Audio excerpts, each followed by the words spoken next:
তোমাদের সঙ্গে কথা বলবো জীবনের স্বাদ বদল নিয়ে।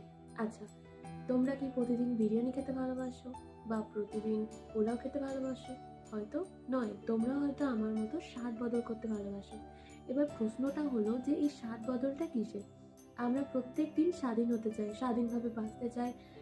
তো একদম শুরুতে, জীবনের শুরু বা দিনের শুরুতে আমরা শুরুটা করি কিন্তু গুরুজনদের হাত ধরে, কিন্তু সেই গুরুজনদেরকেই আমরা ওবে করতে, মান্য করতে ভুলে যাই। আমরা ভাবি যে তাদেরকে ছাড়াই আমাদের জীবনটা পুরো ফুল ফ্রিডমে চলে যাবে। বাট ভেবে দেখো যে একটা পরিবারে একটা বটগাছ নেই, একটা রাস্তাতে রাস্তাতে একটা বটগাছ নেই, তাহলে ওই পরিবার, ওই রাস্তার যেই সিচুয়েশন আমাদের লাইফেরও সেই একই সিচুয়েশন তৈরি হবে, কারণ ওই পরিবারের সদস্যদের একটা বটগাছ দরকার ছায়ার জন্য, আর ওই রাস্তার পথিকদেরও। Thank you, tata.